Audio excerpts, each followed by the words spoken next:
Christians Who Drink Whiskey and Their Open-Minded Friends is brought to you by Funny&Amen. If you want to support this podcast and haven't seen any of our other content, head over to our page at patreon.com/funnyandAmen. For just $2 a month, you can watch our podcast a whole week early and see exclusive stand-up comedy that can't be seen anywhere else. For only $5 a month, you'll have access to the podcasts, the stand-up, and behind-the-scenes content, exclusive first looks at new comedy projects we're working on, and bonus, we're going to send you a t-shirt. Head to patreon.com/funnyandAmen to see all we have to offer. That's patreon.com/funnyandAmen.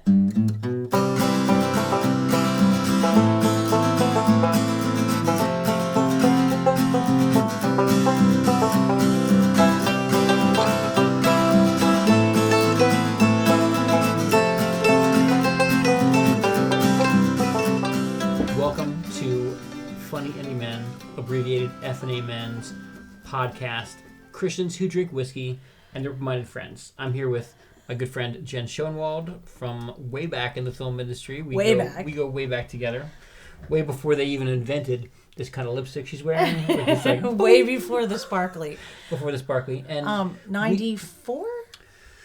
No, I started the film industry in 95. Okay. 1995. And we, in our opening, the last couple of days, you've been watching us say, "Come check out us today."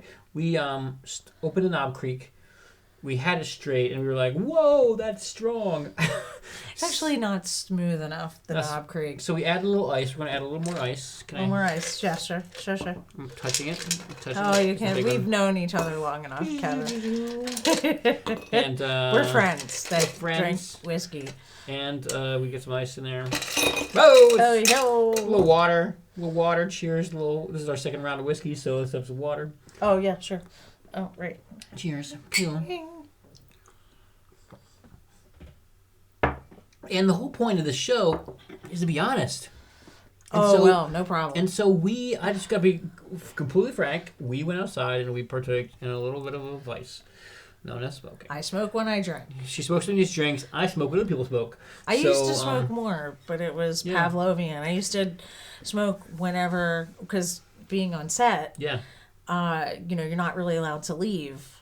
Yeah. So I would use it as an excuse to leave set for 2-3 minutes. Yeah. And, so it became like this Pavlovian, I get to leave set. It was sort of like carrot reward kind of a thing. I get to have a break, which is interesting. I told you this story outside. I don't smoke on set anymore. No. Because it's in the 90s, it was like everybody was smoking. Everybody all of the artists and creative. Yeah, there's probably one or two pictures of me setting lights while smoking. Yeah, with one. Yeah. Those are tough pictures. It's an era. It's It's kind of like it dates you. Smoking was cool. I look like a diesel mechanic. You were a diesel mechanic, I think. Just about. But it's interesting, I was telling you this story outside earlier that when I was on set in the 90s, I was just coming out of Christian college, and I didn't have my first drink until I was out of college. I never would have known. Yeah, and I... Not like he was bad. He wasn't bad. But I was wasn't very out about... you weren't very out about...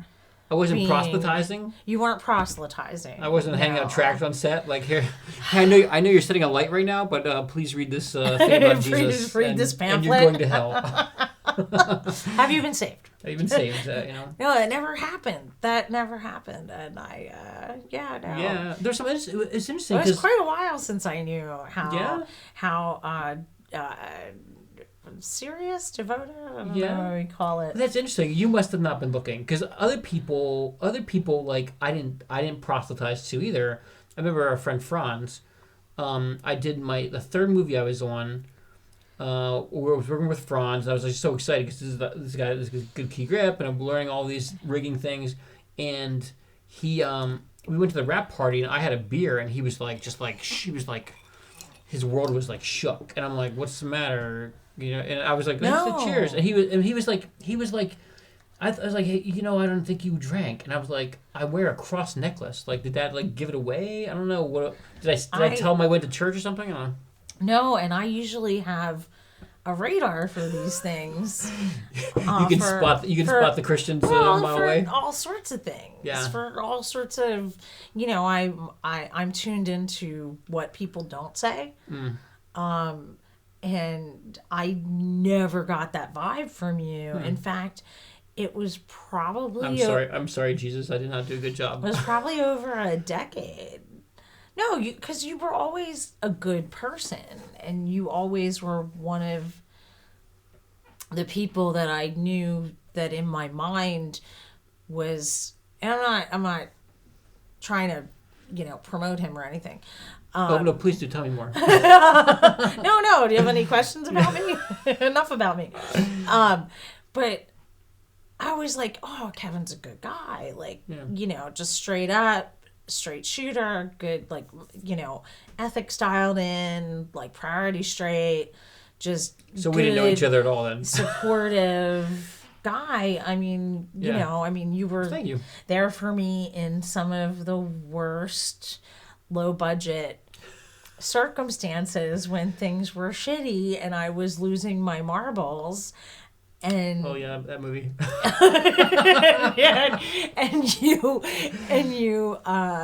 and you always had some kind of like very comforting like thing or a joke or a smile, but I never got super Christy off of you. Christy, yeah. I don't know. Is that like crusty or crazy? Are you crusty or Christy? You were never crusty, honey. You were always funny. Good. Yeah. But no, I didn't know for a super long time. Eventually, someone was like, "Oh yeah, Kevin's like really religious," and I was like, "Really? Who outed me?"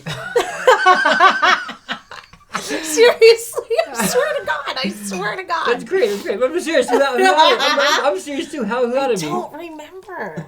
That's funny. But it was actually, I think it was when you had Get Kinetic. It took me that long to catch on. That's funny. No, don't offer. Don't. But I respected the fact that you never proselytized to me. Yeah. And it didn't change my perspective at all. I was just like, I honestly respected that because I was a wingnut in my 20s. And what's a wingnut? Like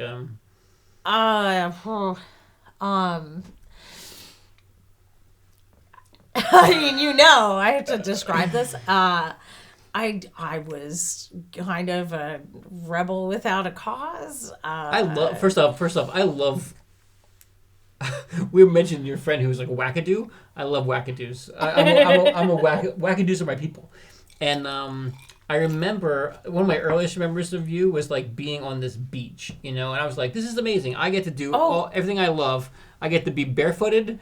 And was that the one where they thought they were going to stop the ocean? Oh yeah. With was it wood or flags or something stupid? Like I was like, this is dumb. Yeah. This is just so. And the grips were the ones that you poor guys. Well, people were like, we're going to put the camera here and we're going to make a box around it. It's going to stop the ocean. Well, that failed. Stop the waves. Yeah. Stop the waves. That totally failed.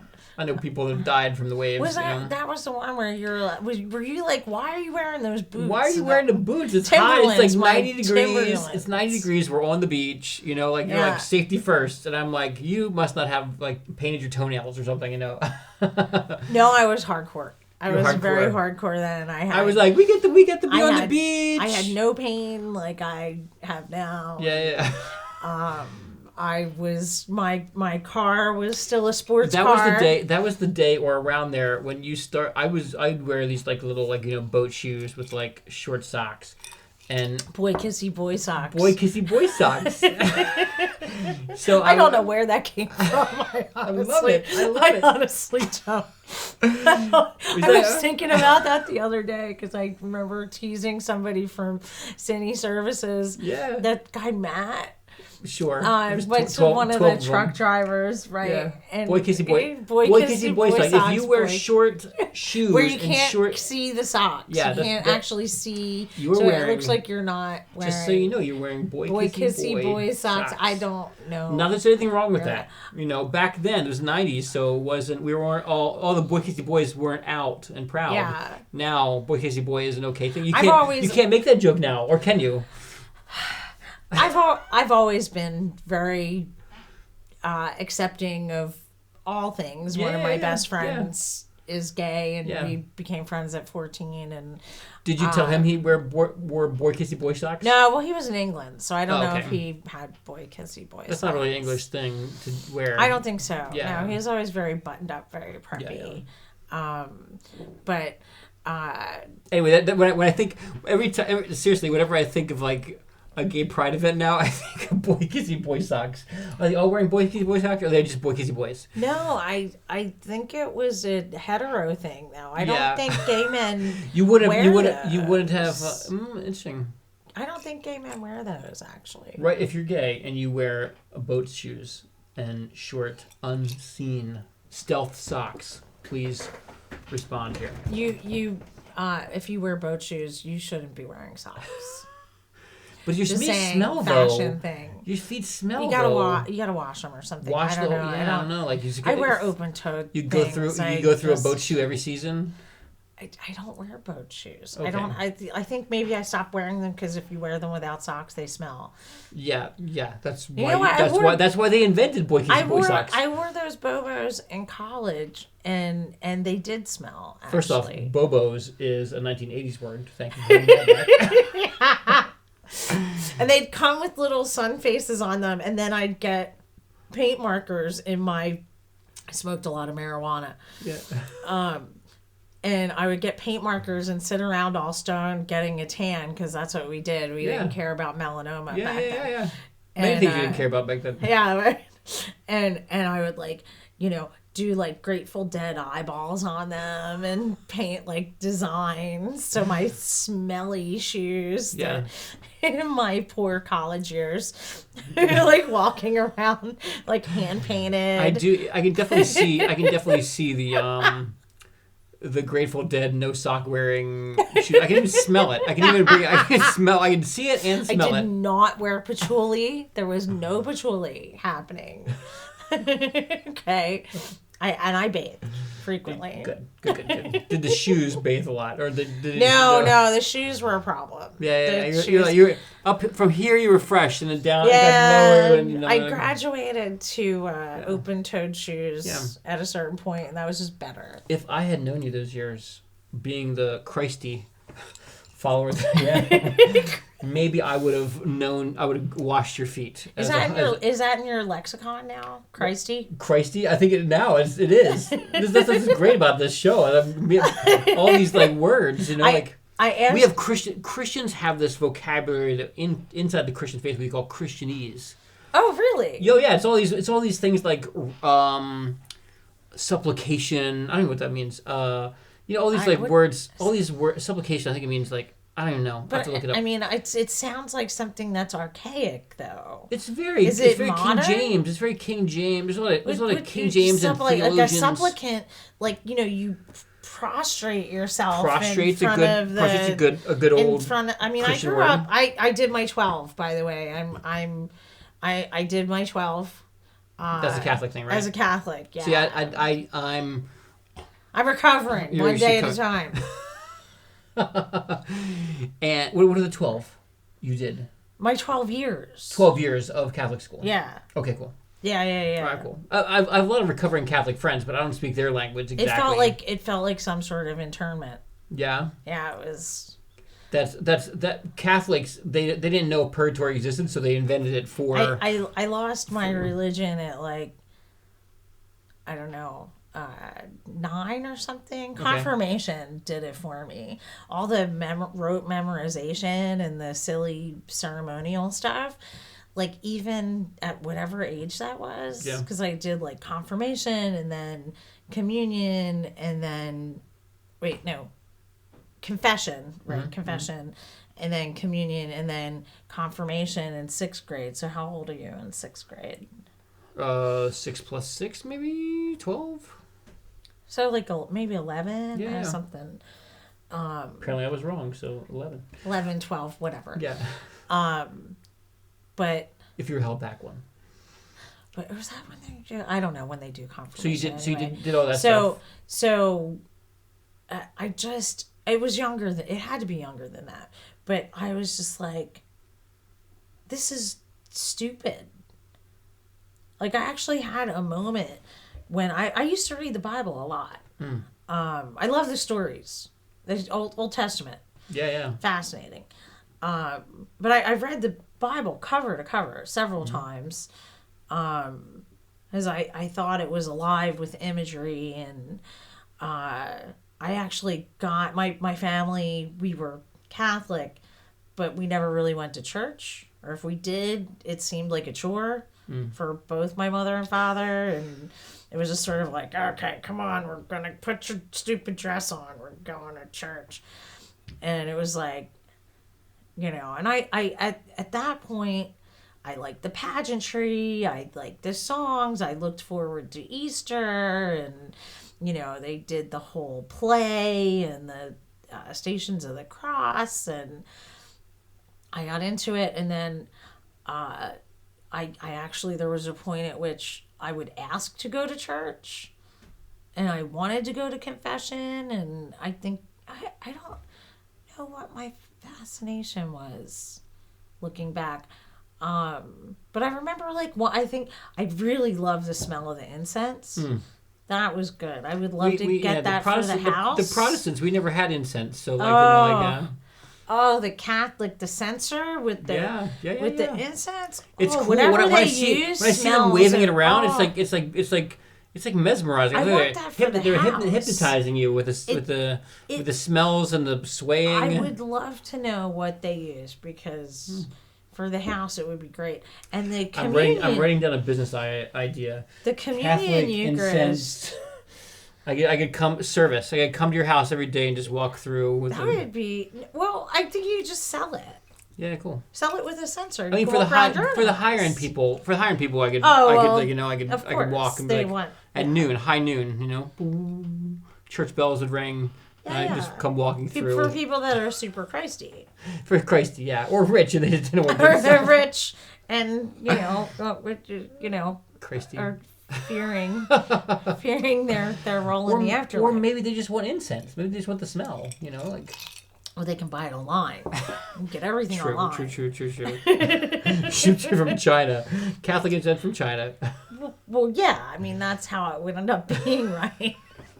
You got to save cost. So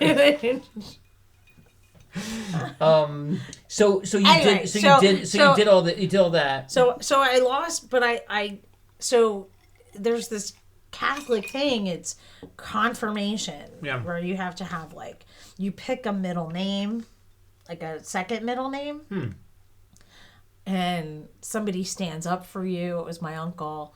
And you have to spend all this time making a felt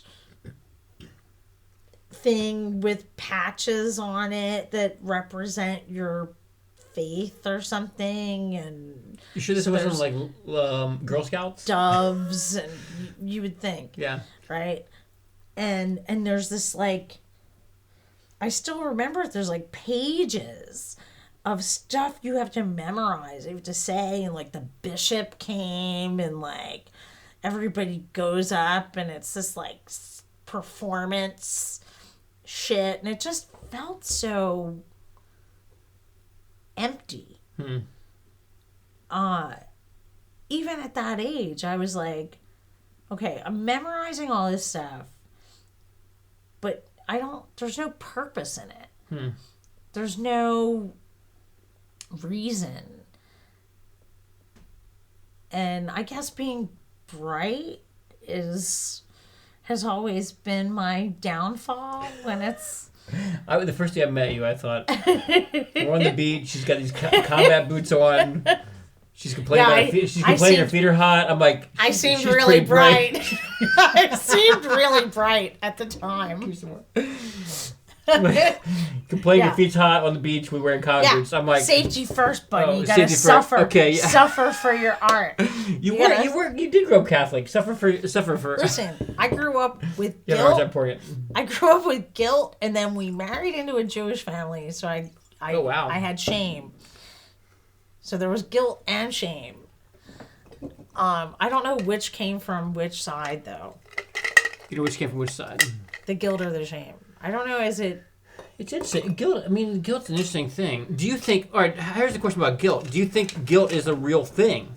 Like, do you like? No, I think it's a learned thing. What's your status now? What's your religious status now? Or if you have to check out those boxes and definitely agnostic. Agnostic. Okay.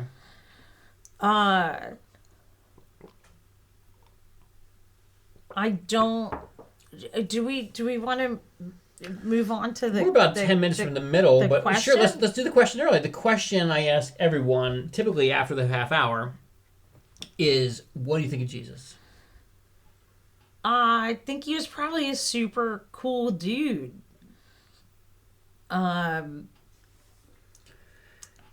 He was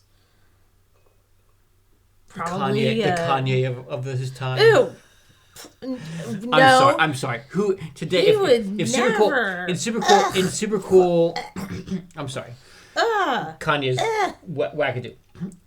Super He's wackadoo. so inappropriate and. So who's the modern day? If Jesus is a super cool guy, who's a super cool? Who would you say is a super cool guy today? Oh, it's tough because we're such a global community, and there are people that I probably don't even know about that are, This could be an obscure. This could be an leading, obscure. This could be an obscure person. This could be someone that only you know, or only you in your world of healing. Oh God, that's no, but I mean somebody who is, by all reports. Now, I'm a student of history. I enjoy studying. Like I'm fascinated with ancient cultures. Like I was, by the way, I was on your Facebook page, and I was like looking at. I just scrolled a little bit, and I saw some very cool archaeology stuff, like the guy buried with like horses and chariots. Yeah, like, that's like really. I love that. That's really cool. Oh no! I mean, the horse on the ice. That's really cool. 42,000 years old. Yeah, Siberian full of a horse that doesn't exist anymore. A breed that doesn't exist anymore. And they found, because the permafrost was so intense and had perpetuated for so long, although now it's gone, which is why we found the full climate. Thank you, climate change for uncovering this climate chaos. Climate chaos. Climate disaster. But this foal, once it thawed out, had liquid blood. That's crazy. In the veins of its heart that they were crazy. able to extract, and they have viable DNA. And also, this foal. Did you read the thing? It had. We're not bringing back dinosaurs. We're gonna have an equestrian world. It had ancient hair. Equestrian world is coming to. But it had a petting hair. zoo near you. Most when they find animals that have been in the permafrost for a long time, usually the hair's gone. Yeah. And this foal had a lot of hair on it. Yeah, still. I saw the pictures. Very cool. It's amazing. I mean, the fact that 42,000 years of permafrost has now melted is disturbing. Yeah. But I think it's very interesting. I think part of my not proselytizing is part of the fact that I'm kind of like a seeker of if I'm bright, it's because I know what I don't know, and there's a lot that I don't know. And well, isn't that part of being a seeker though, is knowing the more I know, the more I know I don't know. Yeah. I mean, there's... Can I throw this out there? So much. Quick question. Yeah. Obviously we are not doing a good job of like maintaining our environment. Oh no. That's a I think anybody can like see that. And we're like a parasite on the planet. But whether you believe we're a parasite on the planet or whether you believe we're like, a Christian, a lot of Christians say, we're doing what God told us to do and taking over the world we're not. No. If there's a God and he created all of this, yeah, we're doing a bad job of maintaining it. I have to believe. Let's get back to my square. Yeah, go back to your square. So, what as an agnostic, what personally for me did I boil this down to? Because I have not studied, but I've paid attention to and have toyed with. I can't say studied because it's not, academic in that way, but I pay attention to quantum physics and astrophysics and history and social anthropology and all of the things. I've always wanted to know all of the things that have brought us to today, from especially from the advent of the hominids, not even just Homo sapiens, like the hominids, like where we started about 42,000 years ago.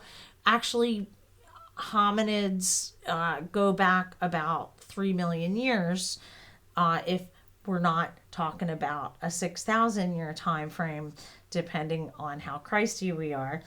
I don't know if that's a Christy question. Where's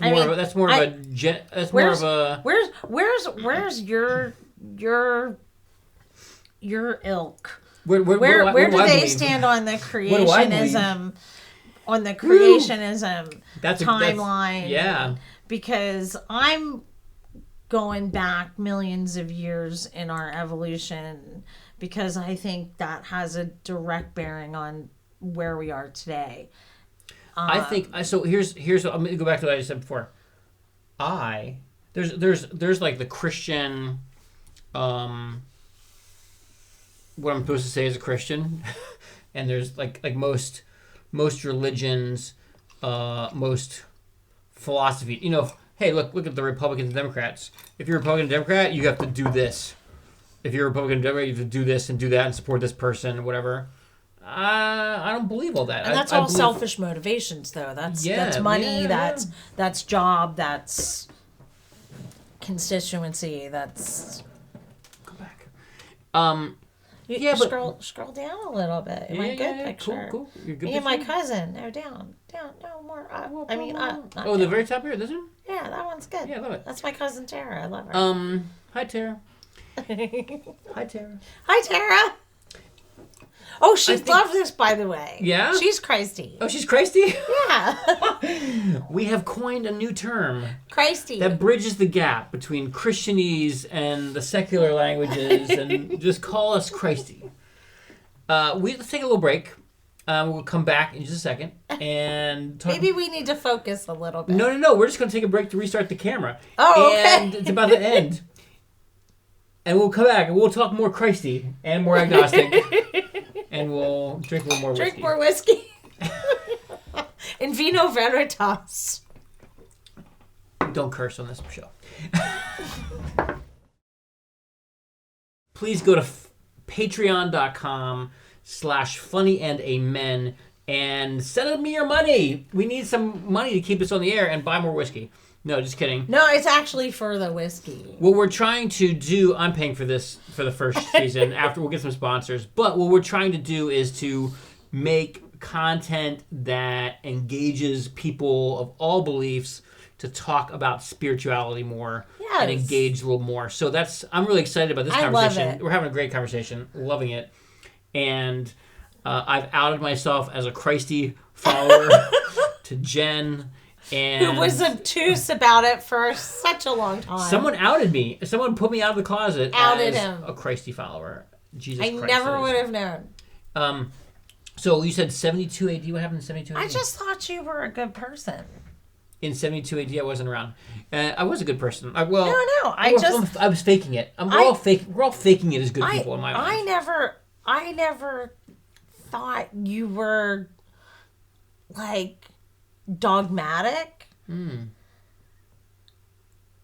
I just legitimately thought you were just somebody who had your shit dialed in. Your priorities. Apparently we didn't know each other.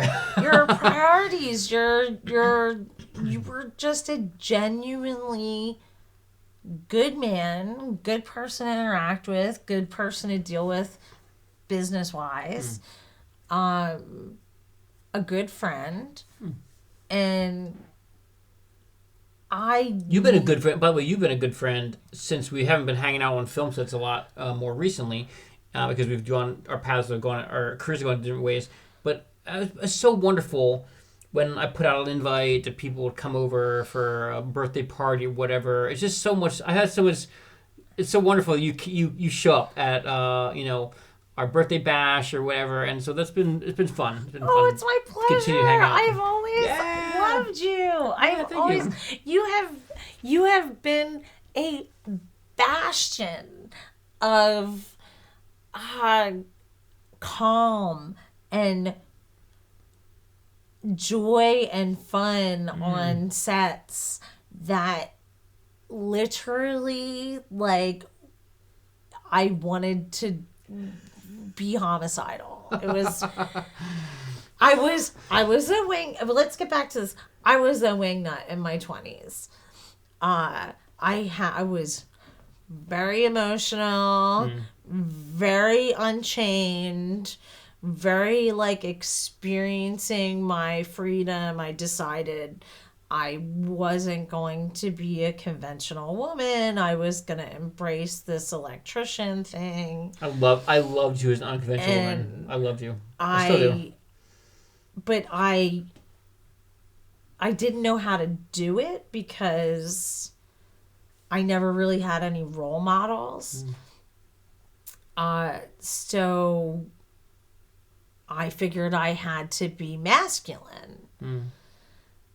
And so when I put on the tool belt, I just became like electrician Jen. And by the way, women that do that, it's so hot. For me, I've only once had a key grip. When I started out at film industry as a grip, and I only once had a key grip that was a female, and I was just like, this is awesome. Like, I love a woman. Did I say that? Is it female? Whatever. I think female's just inappropriate. I'm sorry. Because it comes from male? Because it comes from... No, because it's gender non-specific. Like, you say man. Yeah. Woman. Or guy, or... Male, female. You wouldn't say, like, oh, I had this key grip, and he was a male. She was... What did I say? All right. Female is... No, this is a thing... By the way, this is a thing in culture that annoys me to death. When people say, oh yeah, and that person was a female, or my female. Okay. It is gender non-specific. Female. I say my response is female. What? Rhinoceros, dog, giraffe, chimpanzee. Gotcha. Female what? When you say woman, it's Homo sapien specific. Gotcha. Right? We don't say that male. We say that man. It's diminutive. Yeah. Saying that was a female is diminutive. I apologize to you and the key grip. It's a cultural thing. It's a cultural thing, yeah. It's becoming a part of our lexicon. And it really kind of bugs me. To me, it was. Let's swing back to the positive. But it's the positive was that, like, I. You always love me. I always love you. True. Here we are. I was a complete wingnut. I was so unchained. That's you were real. You were if you weren't real, you were trying to be real. I was completely real. I was just unfettered. And I think it was a little chaotic for me and everyone else. I mean, look, there's still producers like Gloria Lewis from Cornerstone. Yeah. I texted with her the other day. I was like, oh, your name came up at the Christmas party and I would love to have lunch with you. And she's like, I love you.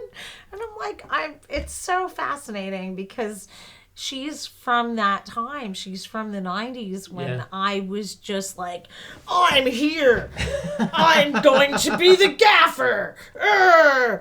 And I was like, this over there. Well, there's a lot of proving. You had to do a lot of proving, you know? Like, you guys get to walk around without a shirt on, and it's not sexual.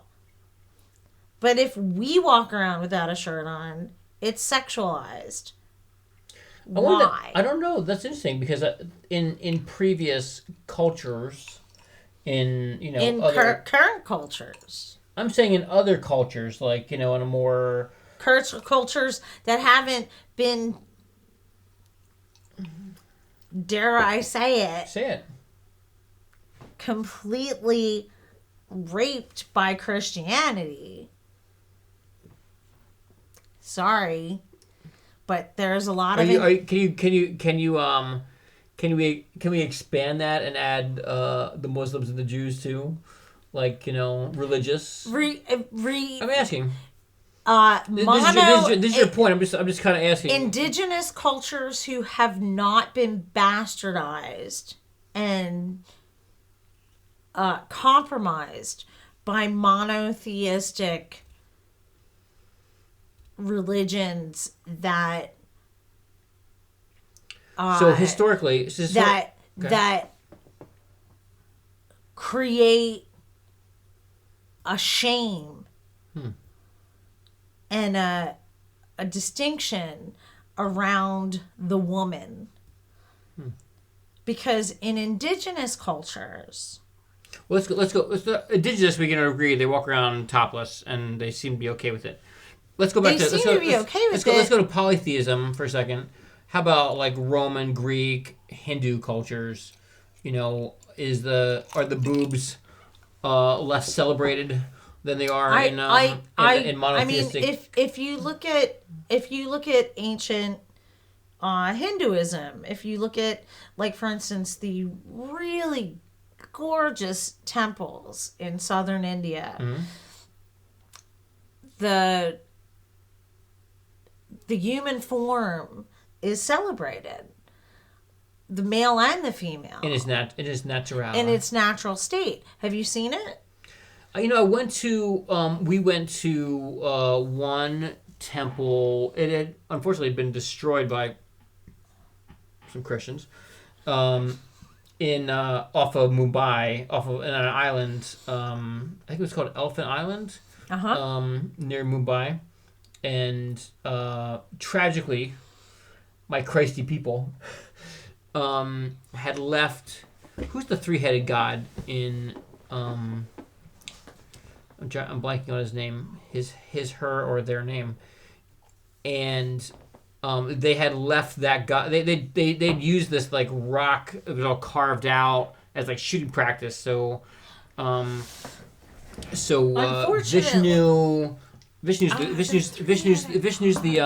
the elephant, right? Vishnu's the elephant. And a couple of I'm not super on top of. A couple of the other gods had been like shot up as target practice, but they left. Anyway, they had respect for the three-headed god because they thought it might be like a Trinity thing. Yeah, it was like weird. Shut up. Yeah, no, seriously. Are you kidding me? So everybody else gotta go. But a three-headed god might subtly be Christian. Maybe accidentally they were worshiping the Trinity. So here's the thing, though. Here's the thing. So you were asking before what my belief structure is, where I fall. That makes me sad. You know what's interesting is that everybody under the sun. Here's what I believe. I believe everybody under the sun is looking for something. I agree. Whether they're looking for truth in history, did we evolve? Were we seeded here by aliens? You know, all legitimate theories. Yeah. Were we created 6,000 years ago? You know. Did we ride dinosaurs? Did we ride like the creationist museums, which I want to go to because that would be hilarious. You should. Let's go together. Can we film it? If we go open-minded. But if I laugh, is that okay? We can. Yeah, totally. I love laughter. I love laughter. Crew. Let's get Mike. Mike. Who? Michael. Bland? No. Michael. Schweitzheimer? Michael Crenshaw? Michael. No, who's a... I got a lot of Mike friends. Wait, the AC that I took a picture with. I'm having a senior moment. That I Michael said hi to Is he you. No. An AC. Wait, is his camera. name Mike? No. Wait, I was at the party and I took a picture with him and I sent it to Tom you. Finelli. Tom Finelli. His name's not Mike. Or Mike. His name's not He's Mike. a recovering Catholic too. Oh, yes. No wonder I love him. No, but I think Yo, listen, people. I think people can we be open-minded? Having riding dinosaurs with like a saddle on the dinosaur is a little silly. That's I've not seen that kinda image. Silly. I've not seen, but I Oh, believe you've not seen that? I believe that it exists. Oh, oof. I believe that it exists because I think that everybody. I think that, and I have some questions, right? I got a lot of questions. I have questions. I've got questions for the Christians. 100% questions for the Christians. In Islam, they have a book that goes, "Welcome to Islam." 'Cause I dated Islamic guys a little while, and there's like this book that's like, by the way, as far as archaeology goes, God's just testing you. He put bones in there just to test your faith. The world's still only 6,000 years old, but it's just a test. God put it there. And they're like, okay.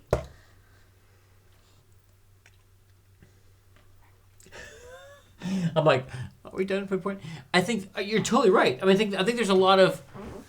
I think that I got some questions. Defies logic and defies empirical data. The fact that we have empirical data.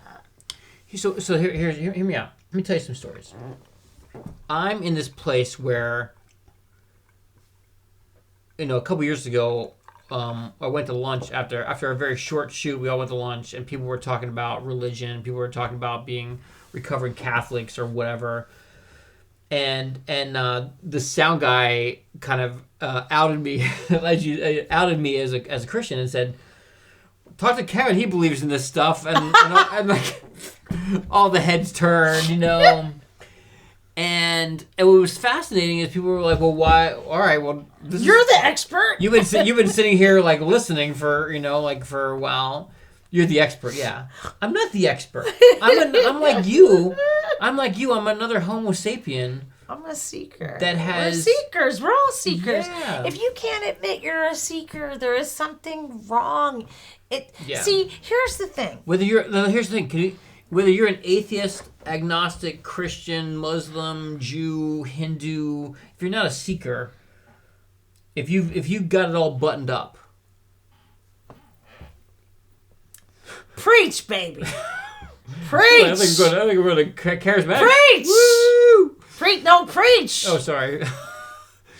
I'm about what you're saying. Yeah, if you think you have it all buttoned up, I got some questions for you. So I got questions. I got questions for the Christians. I got questions for the Creation Museum.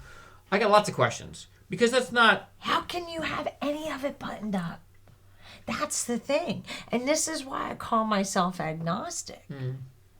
people, I've had Why not go friends or people say you're an atheist, and I'm like, no, I can't prove a thing. I can't prove fuck all. Absolutely not. Maybe Santa Claus exists. I don't know.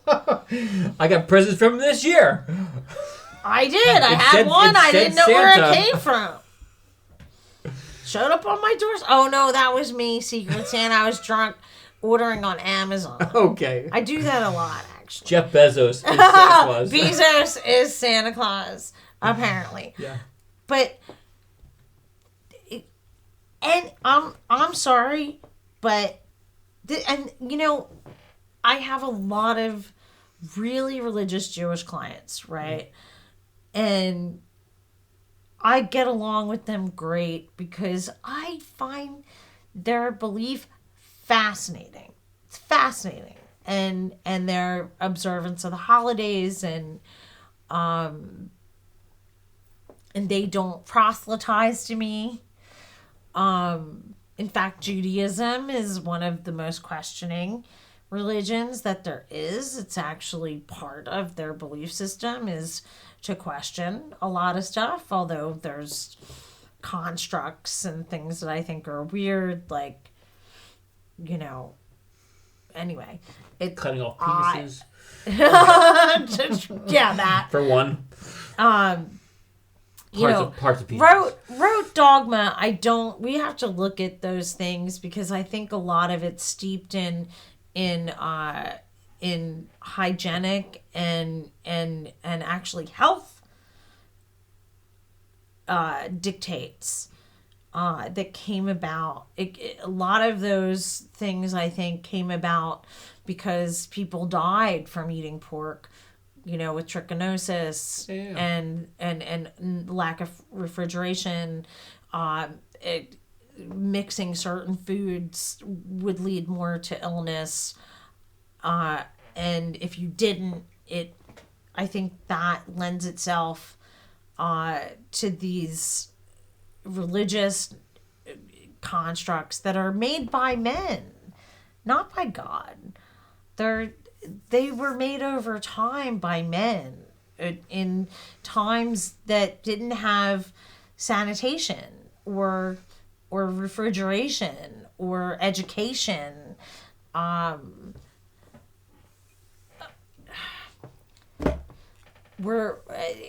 do this. We're in this loop of you know, questions, but what do I think of Jesus? It gets back to that. And I think he was an amazing leader. I've studied what went on in the ecumenical councils. I believe they extracted Mary Magdalene and her relationship with Jesus. I do not think he rose from the dead. I think that this man had maybe amazing insights and education. He disappeared for a while. I've had people tell me, I have not studied it myself, but there was a person named Esau that showed up in India and studied with Tibetan healers. Maybe this guy knew things that he could treat people who were...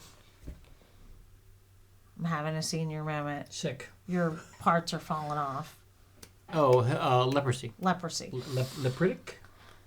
It's a word I made up. Lepers. Lepers.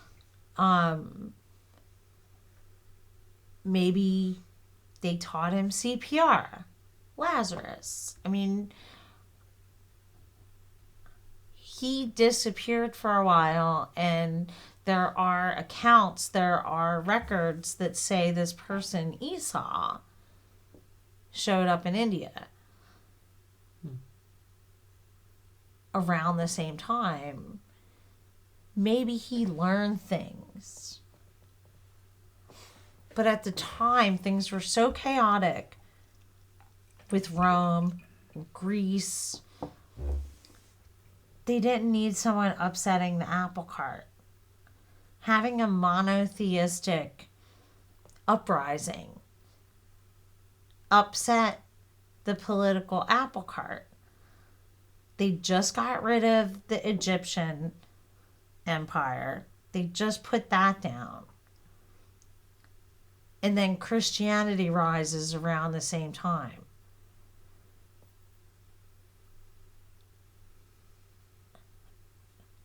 And then Constantine's mother eventually goes, hey, this isn't working. Rome's failing. She got Christy. There were people moving into Rome. Was it the Huns? There were these barbarians from northern Africa that were taking over Rome, and she was like, let's move to Constantinople. Monotheism is going to win the day. We've got a much better option with this. And around the same time, we have these ecumenical councils, right? Am I wrong? I don't know. You know what? I'm at the point where I can just say I don't know. And part of these conversations are like, hey, I get to hang out with people I love. I haven't seen in a while. I get to But I'm fascinated. Sip a little bit. Fascinated about this. Me too. This fascinates me. Me too. And there was a bunch of old dudes. Sitting it's around. It's always the old dudes. Sitting around going, how do we control the populace? Mm. And there are these stories that are being told. That's totally. By the way, that's a lot of. That's what I love about Jesus, is that like his teachings were not about controlling the populace. No, but his good teachings, the problem is that you had editors. Mm. I think there's a lot more of his good teachings out there that were edited by these ecumenical councils, these people that were trying to control how monotheism was going to go because they were solidifying their power. Mm. And you really should pay attention to this, really, because honestly, the way Christianity has gone has been very marketed. 100%. Jesus, and not by me on film sets in the 90s. You know, there's the Gospel of Thomas. Yeah, I know. I'm always fascinated. When I first learned about the Gospel of Thomas, I was in a Christian school, and we learned about the apocryphal Gospels, the Apocrypha, Old Testament stuff, and to me it was fascinating. I was fascinated because I'm a seeker. I want to know, like, all right, so if that stuff was fake or faked or whatever, like, I want to know about it. I want to know about other religions. I want to learn. You know, there are lots of accounts of not just from a religious bent, from an archaeological bent. Yeah. And I come from an archaeological bent. The Gospel of Thomas is a real thing. It exists, of course, yes. And he said, don't look for Christ in mansions of wood and stone. Turn over a rock and I am there. I have no idea what it means. Like, basically he said, I am with you wherever you are. You don't need deities and statues and edifices and crucifixes. We like symbols, though. We like, you know, you're rocking some jewelry. I'm rocking some jewelry. We like things. Yeah, but you mine know? isn't a guy that's like bleeding and fucking It's really beaten weird. to death. It's really weird that is our Is it weird? that we have like a execution chair It's on our execution device on our insignia. I was in Harper's Ferry. It's like Virginia somewhere. Yeah. You know where Virginia. the Susquehanna and Two Rivers meet. Indian folklore. It's really cool. Anyway, there was this old church there, and there was the most beautiful and yet disturbing crucifix I'd ever seen in my life. Were you there? Have you ever been there? No. But I mean, you talk about every crucifix. It's like if you think about it, it was there's life like blood. size. There's like blood flowing. You know, It was life size in this alcove. Oh God. It was kind of like this big, and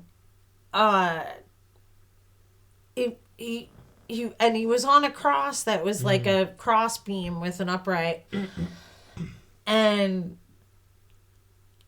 he was literally bleeding everywhere. Yeah, it was that's one of the most disturbing things I've ever seen, but it was also amazing. But at the same time, I was like, because I'm not Christy. Yeah. Christy. I was like, why is this worshipful? Like, I think it's suffering. I think it's like what you were going through when we met was this like suffering of like looking up gaffer shorts. Is that supposed to be the representation of like the stupidity I went through in my 20s? No. But I'm saying we all go through. We're all. I feel like this is what resounds with me about. I mean, I get it. Like Christ right now stories. with the booze happening, I'm feeling that resonation where like that horrible image of someone bleeding from like a wounds and just blood everywhere, like it's very like 1990s. It's very 1990s love story, right? Like it's very Romeo and Juliet, love and death and blood, and there's a great song that says his. What do you mean Romeo and Juliet? Well, I just mean the love. Like there's like death and love are. That was Shakespeare. Yeah, the 90s. I'm saying that like. Kev, Shakespeare. I've heard of him. Have you heard? He's famous, Have you right? heard? No, but I'm saying He's a guy. I'm saying that the idea of like love and bleeding. You know, you say you bleed for your art. You know if you bleed for your art, but do you think this is literal or theoretical? Jesus dying on a cross? Yeah. From I'm not as studied, but a lot of people have said that like that this guy existed and that he was crucified was it's almost like a historical fact. Is it? Well, I'm not a historian, are you? So let's ask a historian. If you're a historian, I haven't seen a historical fact yet. I wasn't there either. Yeah, I guess this is why Catholicism was hard, because all the nuns were like, "This happened," and I'm like, "Were you there, sister? Were you there though?" Here's the thing. Here's the complexity. Miss Schoenewald, stay after class. Here's the complexity, and maybe we wrap up with. I'll say something and you say something. We'll wrap it up because it's been like an hour. But the mysteries that I see in science are these. You have this you have no life, and then you have life. and you have the theory of evolution. But there's another theory in science of the theory of entropy, in that things left to themselves de-evolve. They turn back into chaos. They turn back into and we see that with erosion. We see that in lots of things. And What do you mean though? Biological evolution is. How did life start? How did life go from no life to life? But if you look at all of the creatures, for instance, that exist on this planet, and actually we even have bacteria that's alive that we've taken from asteroids that are out in the far reaches of space let's go that back. are alive. Totally that true. After that. Oh, we have bacteria that come from space that are alive? Yes. Oh, interesting. I'll have to research that. Yes, please do. Let's go back to the Big Bang. If there was this singularity, was there life in the Big Bang? Well, here's the thing about astrophysics, right? If you look at the cosmos as it exists, I don't think we can comprehend yet how it could be. But I don't agree. But I don't think that's a prerequisite for a conscious entity that created it. Maybe not. I just think we don't understand it. Here's my question about the Big Bang. Right? We have this singularity that's happening, and all of a sudden, it explodes. Right? Well, that's hydrogen and helium are whirling together in a vacuum that eventually create enough mass to expand outward. But how did it get? So you're talking about a. Honey, nobody knows. Yeah, exactly. No one knows. I think that's where I'm at. But it doesn't prove a deity, though. Does not prove it either. I think that the question I have. It doesn't disprove a deity. Yeah. But you asking me why me?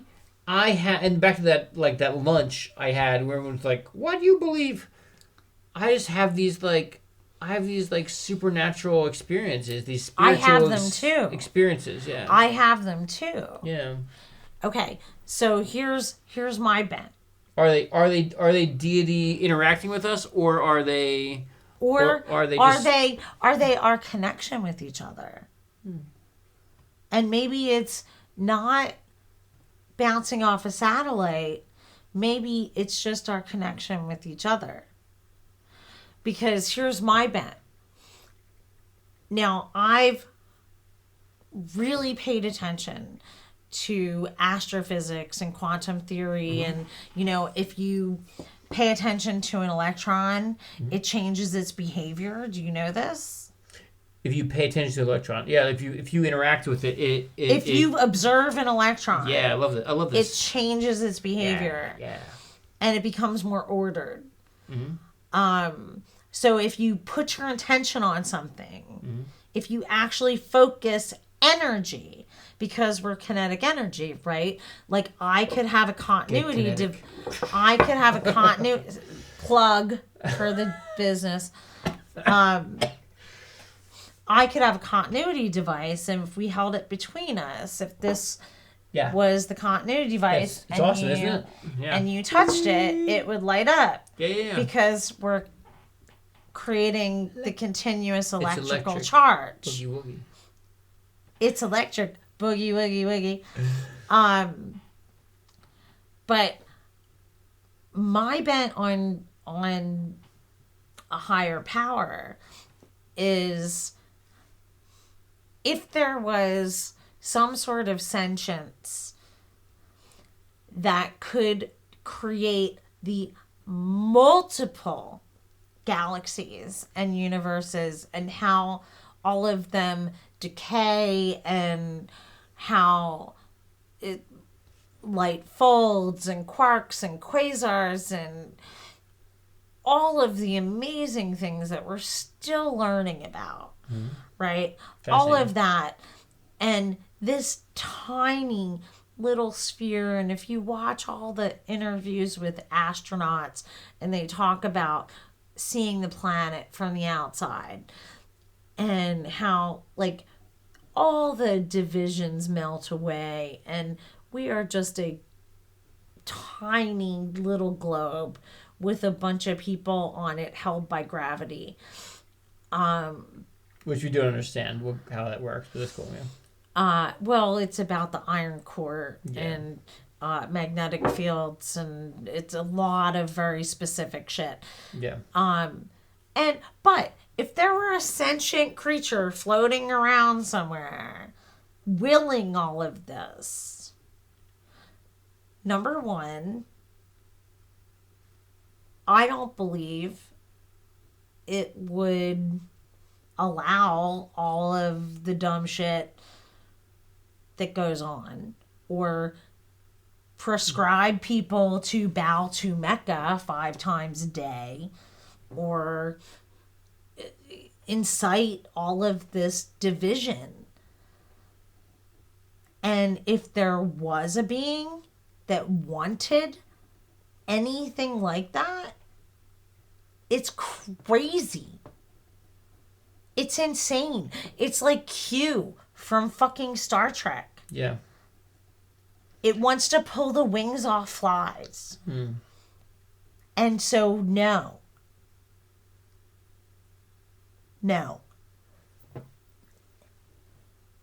We are a cosmic accident. But I have had energy experiences that connect me to you and connect me to everybody else that I can't necessarily explain, but I understand. Yeah. When I was trying to get a tan, when I was 19, I had a waitressing job over the summer. And I spent all my time trying to get a tan. And the sun would come over my house at around 11. So I would be out there with my speakers that were detachable from my turntable. Yeah. That I would put up in my window. Turntable. Vinyl. And I would play Crosby, Stills, Nash and Young and XTC Skylarking. You should listen to it. It's a very good album. And the Beatles. And I would read Dune. Nice. Great book.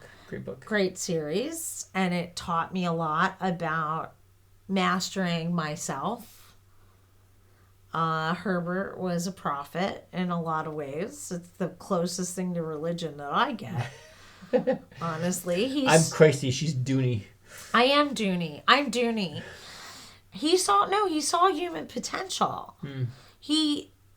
The research he did into different things like yoga and Eastern mysticism and different cultures, I think he saw a lot about human potential.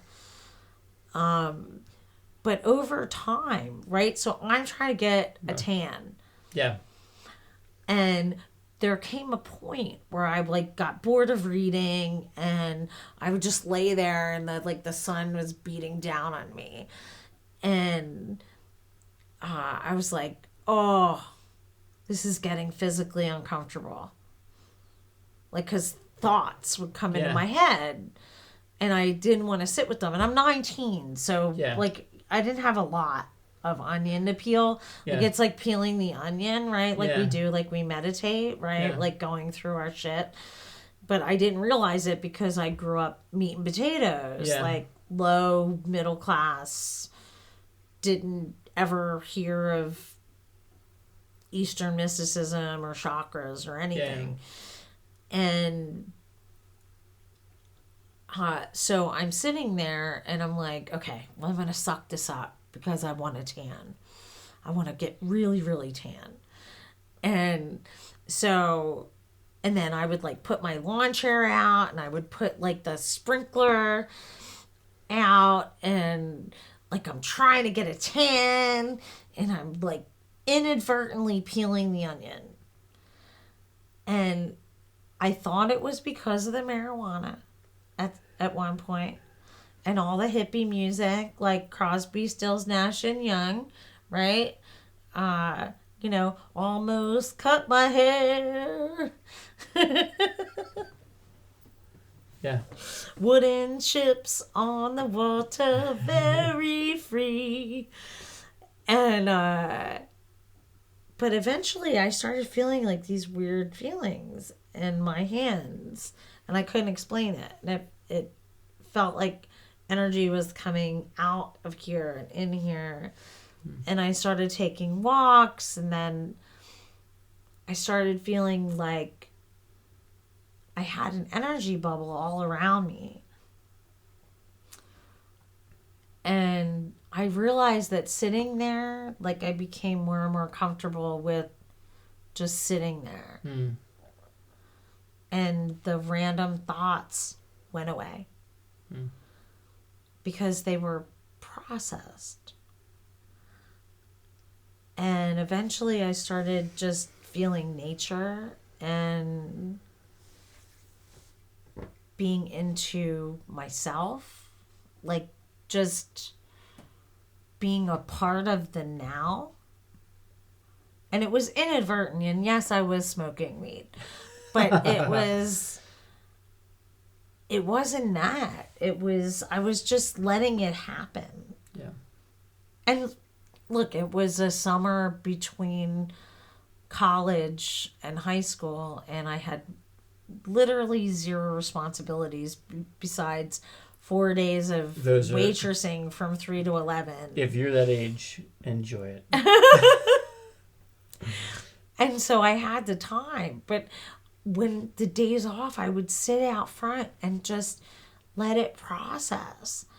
And eventually I could feel like, if you ever watch a science fiction movie and there's like a time bubble or something where it's like a soap bubble and someone walks through it and it's like kind of like, right? And like someone can pass through it and it closes behind them. Yeah. So when I got to Temple, I would be walking and I'd be like all blissed out and I'm like just not paying attention, looking at trees, whatever. And I could feel it. I could feel like even 55 feet away. Yeah. And spatially, I'm good. You know this. I would feel this hard shoot of energy just shoot out. And I'd just sort of like go, poof. And down the block, somebody would be looking at their shoes and go,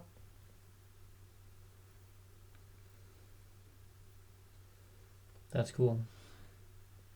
And they, like, there was a moment of like joy, but then confusion, and then awkwardness. There's something happening. So you're basically saying, and you should wrap it up because it's been a while.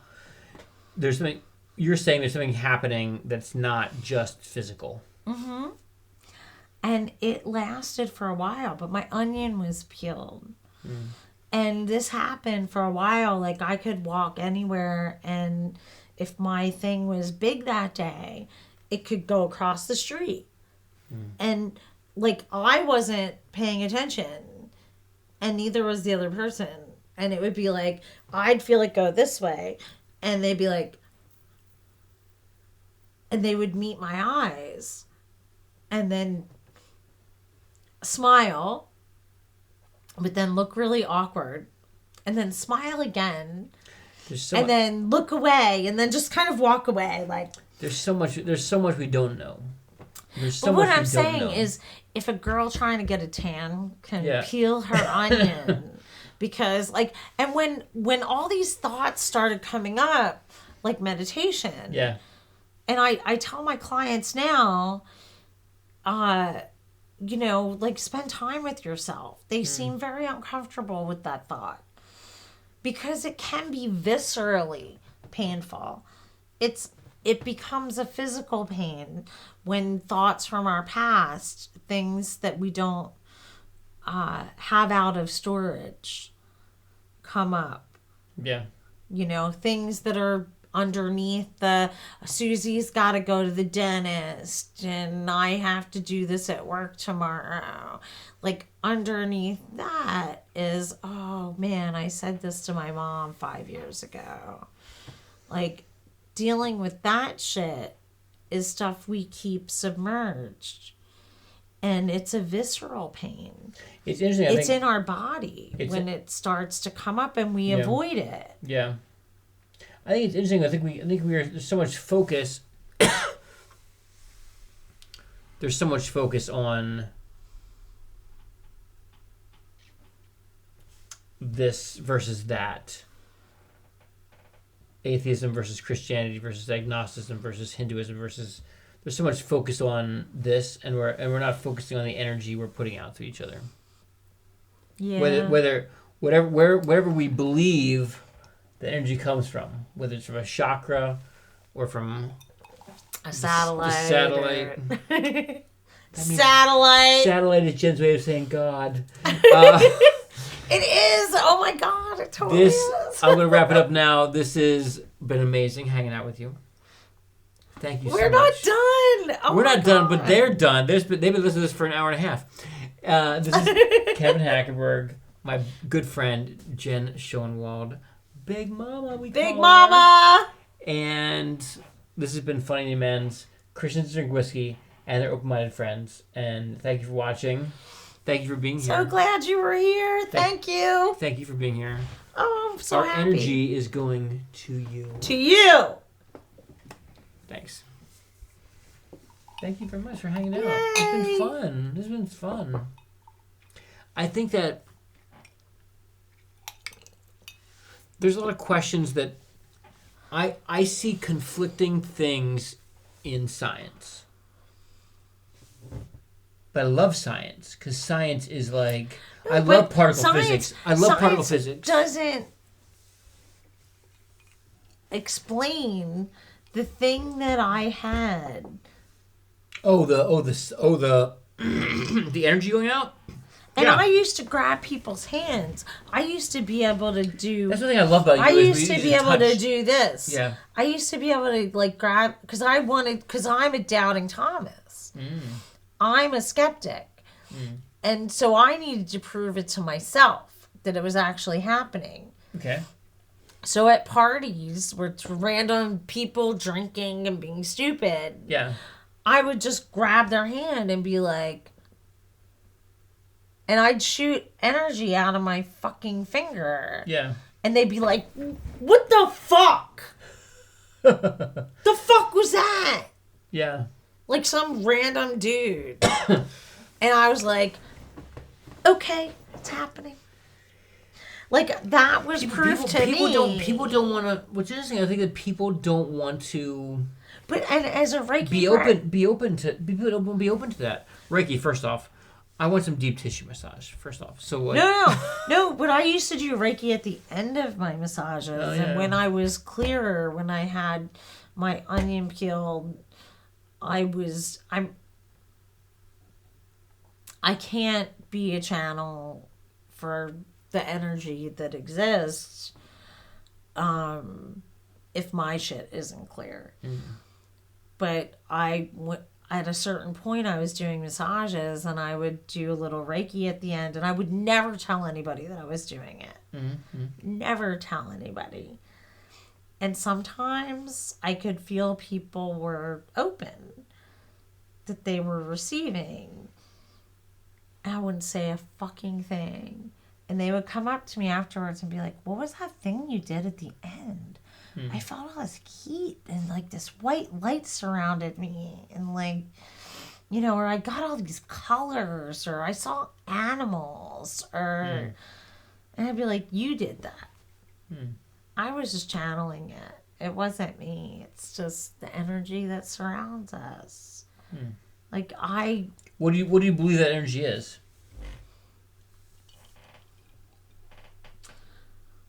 Because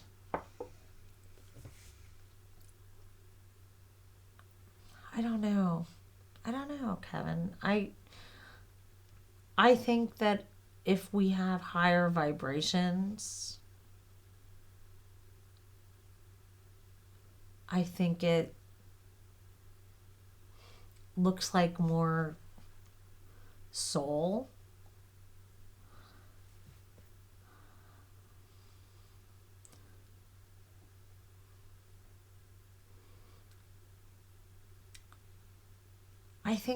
I think we're all connected.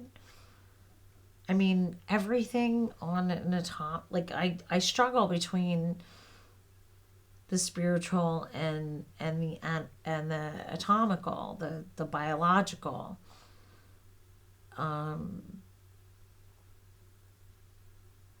Everything, every molecule, every atom has a vibration. It moves, it vibrates, it has energy.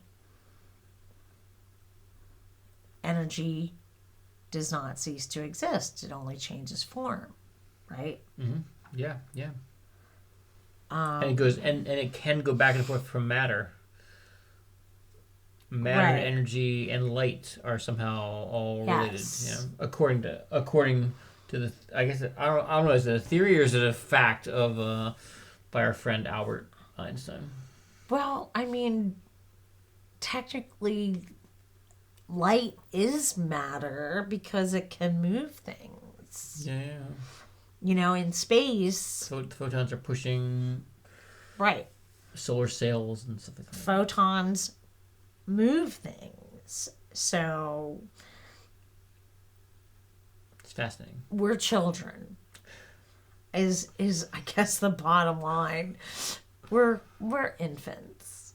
What What does that mean to you in being children? What does that? Because that's a very. I was telling someone another Christy person tonight, who was like apologizing to me for like, getting all ornery, and I'm like ornery, yeah. Like he was saying to me, you know, he's a tenant of mine, and I had to well, we killed it. I said to him like, hey, I have to do this thing that's very truth. I have to be very legalistic in one way with our contract, but I can be gracious. I can forgive. You know, it's kind of weird. My way I see contractual relationships. And then he was like, oh yeah. I was like, I was being. He got kind of pissy at me yesterday, even though I had told him something. And so he came back and said like, hey, I'm sorry. I was kind of pissy. I was getting upset about something. I knew you. We had this relationship, and you told me one thing, and then like I just felt like everything was against me, and I got pissy. And I was like, yeah, you remind me of my children. This guy's like 80. You remind me of my children. I'm like, I believe that I am a child of God. What that means is I don't know shit. Because my kids, they're learning, they're seeking, they're exploring, they're telling jokes. You know, my son went to bed like, Daddy, I got some jokes about Santa Claus. You know, like, he doesn't believe in Santa Claus anymore, but he knows the story enough to tell jokes about it. You know? And they're totally like, you know, 8-year-old jokes. And I don't know the first time I saw Reiki, I was like, I'm not sure I believe in that. Especially because I paid for some like deep tissue. Oh no, if you need corrective work. Yeah. And by the way, we need to have a discussion about that because most people who say they do deep tissue are just doing their Swedish shit on you real hard because they don't know what they're doing. And that's a fact. True. I paid for a massage the other day that was like no, trade schools, honey. It's all trade schools now. But I'm trying to say is like that I love the fact that you said that we're all children because we're all learning. If we adopt the child child mind and say we should all have child mind. Yeah, and say I've not yet arrived at adult. Part of this, a lot of my film friends who maybe didn't know I was a Christian or at least were happy with me not being proselytizing. They're like, what are you doing now? You're launching this like Amen stuff and whatever. And I'm like, I just want to be a child again.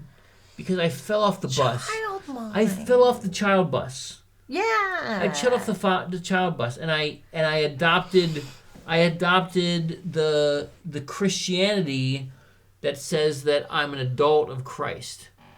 Did you? Oh, totally. I was like, For real? I was totally a hypocrite. When? I was a hypocrite. When the fuck did that happen? Never really to my film friends because I respected you guys. But to my Christian friends, I was an asshole. Were you sure? Were you sure? No, it was like really. I was sure. Were you sure? Yeah, I had the deodorant and the whole thing. Were you like? I'm a Christian. Well, no, you know what it was? It was like I'm certain in my belief patterns. It was more like I know more than you do. Ooh. You know that. You know those kind. I did that with veganism when I was 19, and I did that with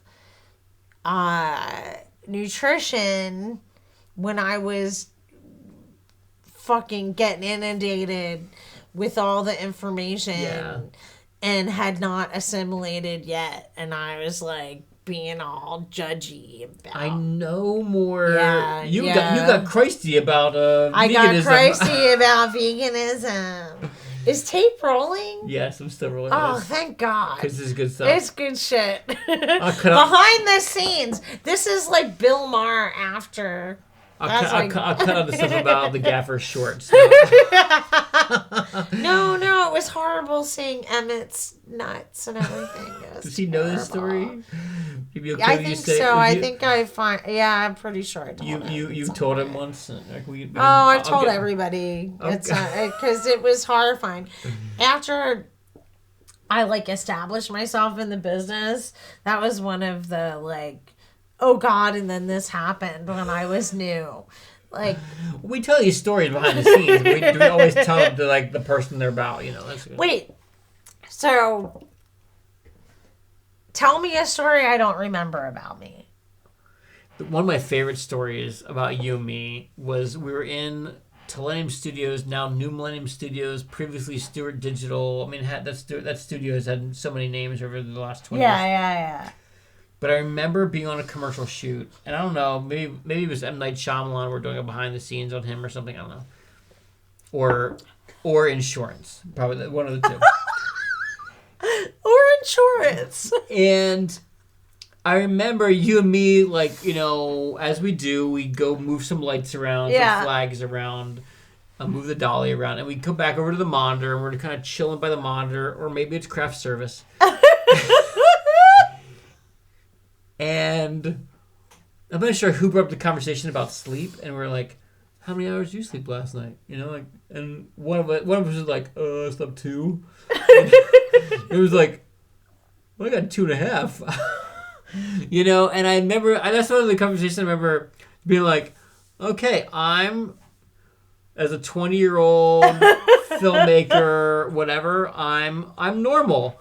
Or I'm equal. I'm a wingnut. I'm a wingnut. I'm a wingnut like you. And what else? I mean, there's like the army shoes versus the Boy Scouts boy shoes versus the me being barefoot on the beach. No, I remember. There's like two good ones. I do remember suffering on the beach that day. I wanted to take my shoes off so bad. And I do remember, doing that feature film with you in the house for like 30 days and what? The movie, the horror movie we did together. Oh. Sorry to bring it back. No, yeah. Oh, Richard was such an asshole. Thank you for being there for me. Yeah, no problem. Thank you so much. Likewise. You were such a support for that. Likewise. I think you're special. I think that you are. What's interesting is every one of my friends from the film world, even including me, and we all look at each other. We all go as humans, as adult humans, aged children. We all go from these moments of childlikeness where we're seeking truth. We're asking people questions. Yeah. What was this experience like for you? Versus these adult people we're trying to be, where we're like, I got it all figured out. Oh no, I don't think I have anything figured out. And I think I think I'm a child human, like full time now. Yeah, I think that's. I think ayahuasca did that for me. Nice. Oh, you did it? Oh, we'll talk about that.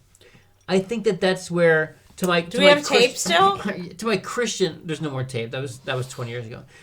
It's ones and zeros now. But to my Christian friends out there, I would say, be a child of God. Wait, is this rolling still? Yeah. Be a child of God. No, I did ayahuasca 4 times.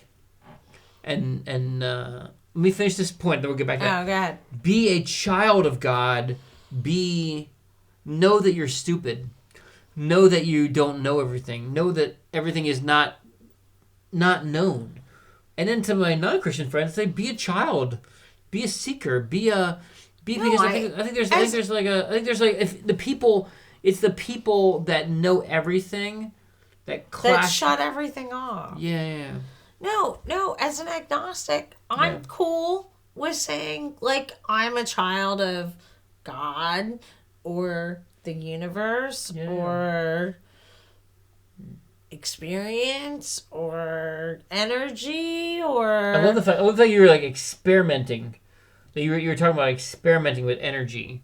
And I think that's cool. Yeah, experiment. But the vernacular doesn't mean anything. Your experience is what's important. Yeah. You're being present in your experience. Process the shit in the dark corners of your head. That's how we get to be present with the people around us. Don't let it sit. We have so much stuff. We think that being productive is a religion. Yeah. It's taught to us. It's indoctrinated. I have clients that I don't rub people for money in the wrong way. I'm a corrective body worker on top of being an electrician in the movie industry. We never covered this. We did. No, we didn't. But we really have to. I lost the thread. And we're done. Thank you again for being with me and Jen. That's what whiskey does for reconnecting. It's time. Check us out. We here every week for 12 weeks in a row. Christian Cirque Whiskey and their open-minded friends. Thanks for joining me. Good friends. Yeah, for sure. Boom.